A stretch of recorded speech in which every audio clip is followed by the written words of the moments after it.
अब देखिए, अब वो इस बात को पहले एजेंडा दिखावे अपने पार्टी का कि आपके पास एजेंडे में क्या क्या था। एनडीए के एजेंडे में, एनडीए के एजेंडे में क्या ये था?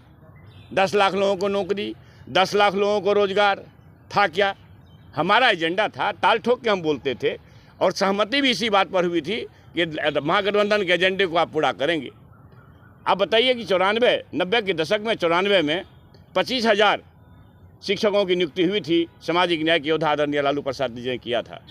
आज भी आप लोग गांव गांव घूमते होंगे, गांव से शिक्षा चौपट हो गई 17-18 साल में। ये सत्य नहीं है क्या? मैं शिक्षा मंत्री बना तो मुझे बुला करके हमारे नेता तेजस्वी प्रसाद जी ने कहा कि कुछ नहीं, हमको 10 लाख लोगों को नौकरी देनी है और कम से कम 3 लाख के आसपास आपके विभाग से नौकरी निकलेगी, तो आप इस पर काम करिए। मैं 1 महीना तक, मैं बोला उस सदन में, 1 महीना तक होमवर्क किया। मैं माननीय मुख्यमंत्री जी का व्यक्तिगत रूप से बहुत इज्जत करता हूँ, चरण भी छूटा हूँ, आप लोग जानते हैं। मगर जब राजनीतिक शुचिता का सवाल आएगा, सिद्धांत का सवाल आएगा, तो चिंता की बात तो है ना। गांधी जी के 7 पाप गांधी जी के उक्ति से जो 7 पाप हैं जो नहीं करना है, उसमें राजनीतिक शुचिता के साथ साथ सिद्धांत विहीन राजनीति की भी बात है। हमारा ये कहना है कि हम लोग यह मान लेते कि अगर माननीय मुख्यमंत्री जी जिस बिहार के विकास के लिए आंचल फैला के बैठे रहे, 17 साल 18 साल भी फिर गए हैं, घोषणानुसार विशेष राज्य का दर्जा तो छोड़िए, 2014 में चुनाव के टाइम में, विधानसभा चुनाव के टाइम में ही देश के चौकीदार का यह घोषणा था कि 1.25 लाख करोड़ रुपया दूंगा। क्या 1.25 करोड़ भी विशेष पैकेज के रूप में आया? तो मेरा कहना कि अब भी सिर्फ घोषणा नहीं, अधिसूचना निर्गत करा लो बिहार के विकास के लिए, तो समझें कि कोई बात हो। घोषणा सिर्फ नहीं है, घोषणा तो करके गए थे, 2-2 करोड़ दूंगा, प्रतिवर्ष नौकरी दूंगा, किसान किया 2022 तक दुगुनी करूंगा, क्या क्या करूंगा। तो ये सब जब उनके एजेंडे से बाहर हो गया, तो मैं देखिए, ये विकास ट्रेडर्स है, शिक्षकों को अपमानित करने का लैंग्वेज क्या है। ये सीमेंट गिट्टी छड़ का अनुभव रखता है, आउटसोर्सिंग एजेंसी है। इधर भी दिखाइए सर। ये सीमेंट गिट्टी छड़ का उसको अनुभव है। ये शिक्षक आपूर्ति लिखते हैं। देखिए, क्या सीमेंट गिट्टी छड़ हो गए क्या शिक्षक? सरकार क्या काम कर रही है? आउटसोर्सिंग में कितनी धांधली हो रही है? शिक्षा दिवस के अवसर पर भी मेरा संबोधन था कि भारी पैमाने पर गड़बड़ी हो रही है 2023 के शिक्षा दिवस के अवसर पर। अब आउटसोर्सिंग की बहाली कैसे हो रही है आप लोगों को भी पता है, क्या क्या बेरोजगारों को तंग किया जा रहा है। और आउटसोर्सिंग की बहाली में जो लाख से ज़्यादा बहाली हुई है, कंप्यूटर टेक्नीशियन का, डाटा एंट्री ऑपरेटर का, पता कर लीजिए। माउस चलाने आता है नहीं आता, मगर डाटा एंट्री ऑपरेटर हो गया। और इसके लिए भी जो भी बहालियां हो रही है, ये राज्यादेश है 17/11/17 का। इससे पहले कैबिनेट का निर्णय है कि आउटसोर्सिंग की बहाली में आरक्षण रोस्टर का पालन किया जाएगा। हमने जवाब मांगा, मगर माननीय विभागीय मंत्री इस मुद्दे पर चुप रहे कि आखिर क्यों इतनी नाइंसाफ़ी हुई। दलित पिछड़ों के साथ, प्रगतिशील समाज के EWS के साथ जो ये नाइंसाफ़ी हुई है, क्यों हुई है? तो मेरा ये कहना है कि साहब, एक व्यक्ति कहाँ से नए पथ से सह पाता है कि मैंने बड़े बड़े राजनीतिक और सरकार में रसूख रखने वाले मंत्री की अध्यक्षता में भी कुछ निर्देश दिए गए जो मैंने वहाँ रेखांकित किया, वो भी तामील नहीं हुआ।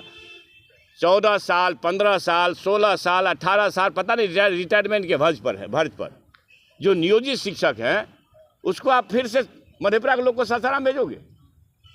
सासाराम के लोग को मधेपुरा भेजोगे? भाई, ये आप शिक्षा के क्षेत्र में गुणात्मक परिवर्तन चाहते हैं, गुणवत्तापूर्ण शिक्षा चाहते हैं कि क्रूर नीति अपना करके शिक्षकों को अपमानित करना चाहते हैं?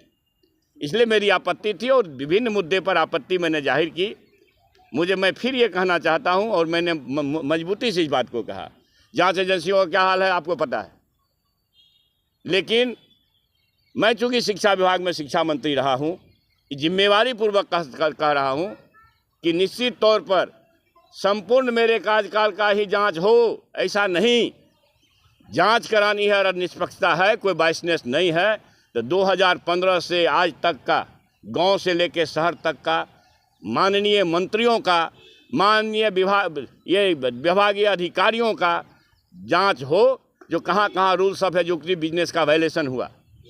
दर्जनों संचिकाएं ऐसी मिलेगी, दर्जन, एक आध दर्जन से कम नहीं, जहां वित्तीय नियमावली का उल्लंघन हुआ है, जहां वित्तीय गबन के आरोप सीधा सीधी लग सकते हैं। तो भाई सिर्फ राजद के मंत्री ही जांच के दायरे में जाएंगे तो लगता है कि जदयू वाले और एनडीए वाले सुरखाब के पंख लगा के आए हैं। क्या क्या हो रहा है कौन नहीं जानता है। इसलिए मेरी मांग है कि चूँकि मैं शिक्षा मंत्री हूँ, सबके बारे में तो नहीं कह सकता हूँ, कि 2000, मैंने सदन में हुआ इस बात को, कि 2015 से लेके आज तक अगर आप चाहते हैं सच्चाई में जांच हो और दोषी समाज के सामने आए तो निश्चित तौर पर विधानसभा की सर्वदलीय समिति से जांच कराइए। अगर वो भी संभव नहीं है तो उच्च न्यायालय और उच्चतम न्यायालय के सेवानिवृत्त जजों की एक कमेटी से कराइए। और बताइए। हो गया सर, आज जल संसाधन का बहस हो रहा था, लेकिन उसमें आपने शिक्षा विभाग को लेकर कुछ महत्वपूर्ण बातें उठाई। आपने श्वेत पत्र की भी मांग की, कई तरह की बातें बोली। नहीं, वो सीधी बात है कि महामहिम राज्यपाल महोदय के अभिभाषण प्रस्ताव पर सरकार का पक्ष रहते हुए सरकार के माननीय मुख्यमंत्री जी और सरकार के रसूख वाले मंत्री माननीय विजय चौधरी जी ने व्यक्तिगत तौर पर शिक्षा मंत्री को टारगेट करके कुछ बातें कही। ये बात सही है कि जल संसाधन विभाग का, सिंचाई विभाग का आज अनुदान मांग था,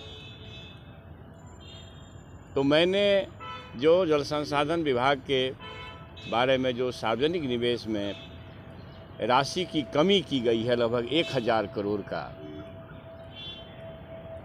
उस बात को रेखांकित किया कि अगर सार्वजनिक निवेश में आप 1000 करोड़ की कमी करेंगे तो फिर प्रलयंकारी बाढ़ को आप फेस करेंगे, तो राजहित में यह बात नहीं होगी। इस बात को प्रमुखता से कहते हुए, क्योंकि सरकार के 2 बड़े संसदीय पद पर बैठे हुए व्यक्ति ने व्यक्तिगत तौर पर शिक्षा मंत्री पर आरोप लगाया था, मेरे लिए यह अविश्वसनीय था कि संसदीय परंपरा में इतने सर्वोच्च पद पर बैठे हुए व्यक्ति किस तरह से गलत बयानी कर सकते हैं। उसमें 2 बात प्रमुख थी, आपको याद दिलाना चाहता हूं कि राजद के मंत्रियों ने गड़बड़ किया। एक बात माननीय मुख्यमंत्री जी ने कहा और फिर विजय चौधरी जी ने इस बात को कहा कि भाई मैं विभाग नहीं गया तब बहाली हुई। बहाली एक दिन में होती है क्या? मेरे पास तिथिवार कम से कम 1 दर्जन पत्र है, और पत्र नहीं मंतव्य के साथ माननीय मुख्यमंत्री जी के अवलोकनार्थ ये 12-13 अवलोकन के लिए मैं पहुंचा कि बीपीएससी कैसे हो, नियोजित शिक्षकों के लिए कैसे राहत का रास्ता निकले, नियोजित शिक्षक बंधु इस बात के लिए आश्वस्त थे कि 2015 में जब महागठबंधन सरकार बनी तो 9000 से 18000 वेतन हुआ, दुगुना हुआ, कई सर्विस कंडीशन ठीक हुआ। फिर दूसरी बार सरकार बनी तो महागठबंधन का यह एजेंडा था हमारा कि हम अगर राजकाज पर आएंगे तो 10 लाख लोगों को नौकरी देंगे, जाति गणना करेंगे, आरक्षण विस्तार करेंगे और एक कलम से 10 लाख लोगों को नौकरी देंगे। मेरा ये कहना है कि एजेंडा था। एनडीए तो अपना एजेंडा दिखावे, एजेंडा को तामील करने की जिज्ञासा एजेंडा वाले लोगों को होती है। और मुझे इस बात की खुशी है कि हमारे राष्ट्रीय अध्यक्ष माननीय लालू प्रसाद यादव जी के निर्देशन में और हर समय बेरोजगारों के लिए चिंतित युवा अध्यक्ष तेजस्वी प्रसाद यादव जी के सहयोग से जब ये बात उस फ्रंट पर उठी, आप पिछली दफ़ा डिबेट में देख चुके थे, माननीय नेता प्रतिपक्ष ने अपनी बात रखी कि ये इशू था कि हम 10 लाख लोगों को नौकरी देंगे और 10 लाख, ये हमारा सबसे प्रमुख इशू था। बेरोजगारी का दंश झेल रहा है देश। आज भारत सरकार के लिए 2-2 करोड़ रोजगार कोई विषय नहीं रहा, महंगाई विषय नहीं रहा, किसान की तरक्की विषय नहीं रहा, सीमा सरहद की चौकसी भी विषय नहीं रहा।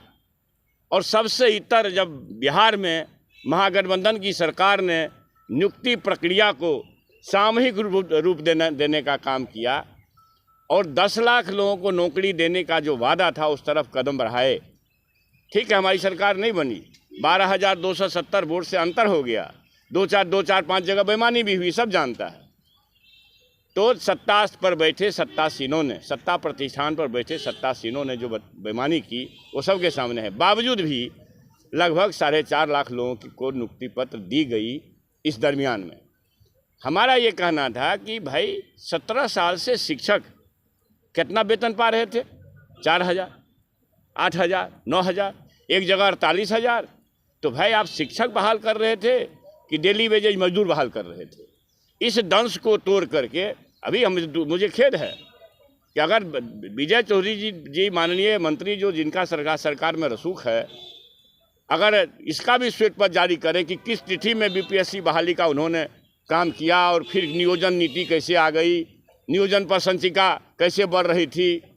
तो हम चूँकि शिक्षक हैं और शिक्षा के महत्व को समझते हैं और इस देश में भारतीय परंपरा में शिक्षकों को सबसे ऊंचा दर्जा पर रखा गया।